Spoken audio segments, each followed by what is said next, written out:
Ndabashimiye cyane kandi ndabasuhuje mwebwe mwese mwahisemo kubana natwe.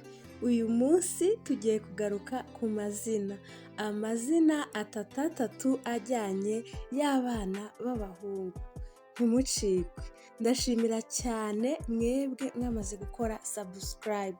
Muri abantu beza cyane, muri abantu badushyigikira umunsi ku munsi, Imana ibahe umugisha. Hanyuma namwe abashya ndabasuhuje cyane kandi mbahaye ikaze. Hano tuganira ku burere, ku buzima, ikintu cyose cyatuma umwana arushaho gukura neza, ari umwana uteye ishema umuryango, ari umwana uteye ishema igihugu ndetse n'isi yose muri rusange.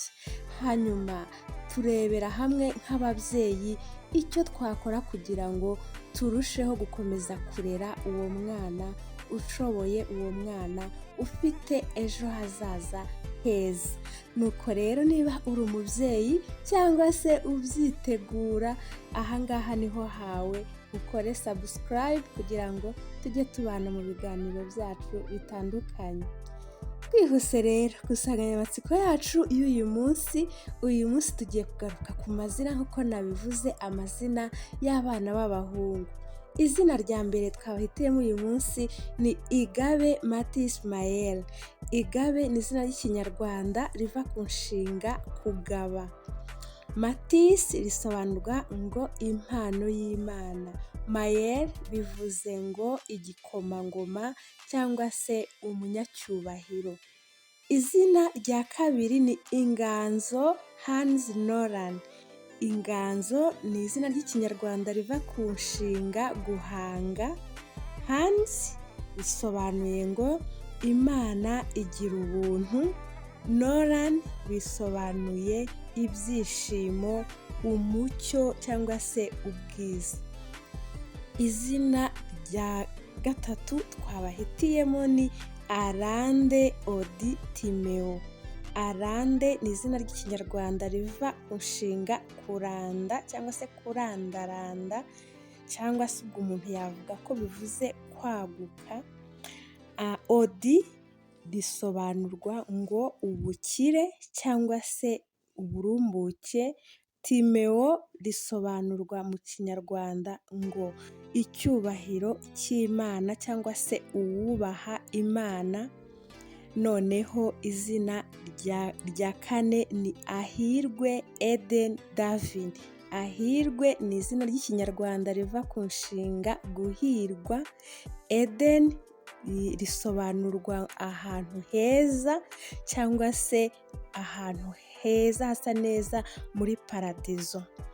Davin risobanura ngo uwukunzwe cyangwa se urabagirana, shining.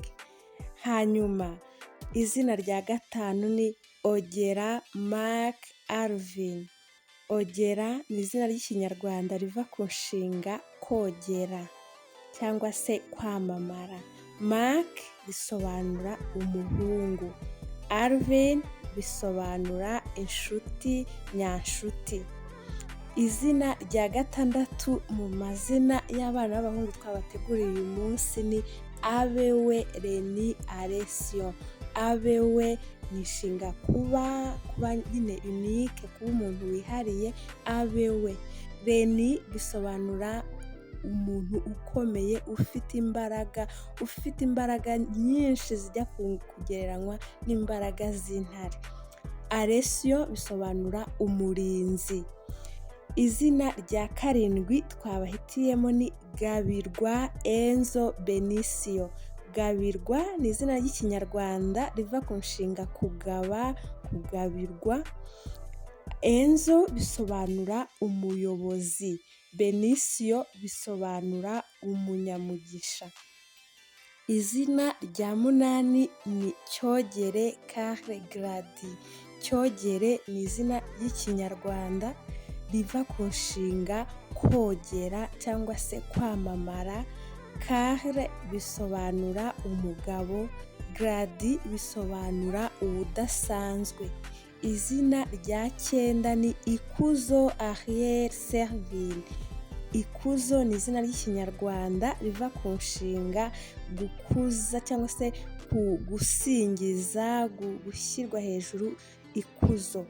Arrière bisobanura imbaraga z'Imana cyangwa se intare y'Imana, ni nko kuvuga ngo ni imbaraga. Murabizi ko intare, iyo bavuze intare baba bashaka kugaragaza imbaraga, ubutware cyangwa se ubushobozi. Intare rero, arrière rero ni nko kuvuga ngo imbaraga z'Imana zigereranywa n'iz'intare. Hanyuma serving bisobanura uwufasha abandi, uwusavinga abandi cyangwa se uwufasha abandi kugira icyo bageraho cyangwa se kubaseriva, kubafasha cyangwa se kubitaho. Hanyuma izina rya 10 ni Intsinzi Ivan Elisha. Intsinzi ni izina ry'ikinyarwanda riva ku nshinga gutsinda. Hanyuma Ivan bisobanura Imana igira ubuntu.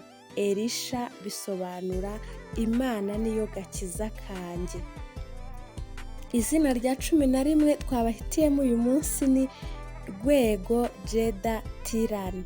Rwego ni izina ry'ikinyarwanda, Jeda risobanura uwufite ubumenyi, uwusobanukiwe cyangwa se umunyempano. Tirani bisobanura umuyobozi, intwari cyangwa se ijwi ry'ibyishimo cyangwa se ritanga umunezero. Hanyuma izina rya 12 ni Neza Dax Osmo cyangwa se Osmond. Neza ni izina ry'ikinyarwanda, Dax bisobanura umuntu ufite ubumenyi, usobanukiwe, uri mu buryo bwiza. Hanyuma Osmo bisobanura uburinzi bw'Imana. Hanyuma izina rya 13 ni Iganze Vida Gavin. Iganze ni izina ry'ikinyarwanda, Vida bisobanura ubuzima, Garvin bisobanura inyangamugayo. Ni ukuvuga ngo ushobora gusoma Gavin cyangwa se ugasoma Garvin. Izina rya 14 ni Gitego. Turebe neza.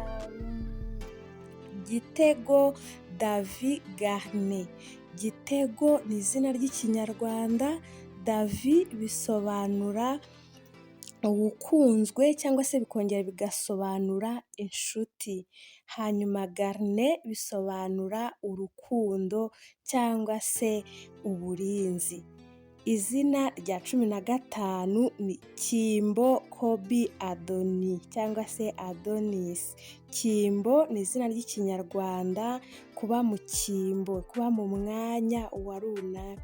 Kimbo Kobi bisobanura Imana, uburinzi bw'Imana cyangwa se Imana irandinze. Hanyuma Adoni cyangwa se Adonis bisobanura Imana cyangwa se umuremyi.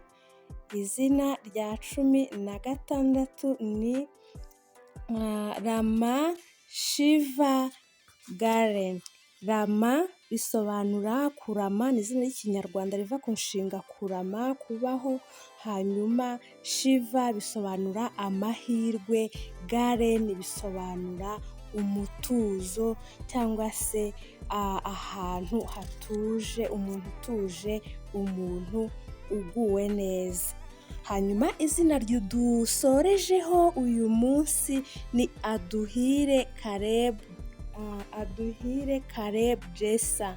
Aduhire ni izina ry'ikinyarwanda, Caleb bisobanura kwizera cyangwa se ubutwari, Jessa bisobanura Imana niyo mpanze amaso cyangwa se Imana niyo niringiye.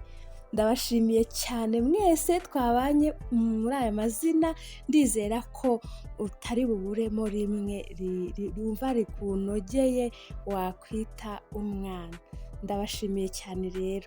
tujye duhura mu biganiro byacu bitandukanye kandi mutubwire muri comment ibyifuzo byanyu, inama ndetse n'ibindi byose byadufasha kugira ngo turusheho kujya tubaha ibintu byiza cyane bibanogeye. Ndabashimiye cyane rero naho utaha, Imana ibane namwe, bye bye.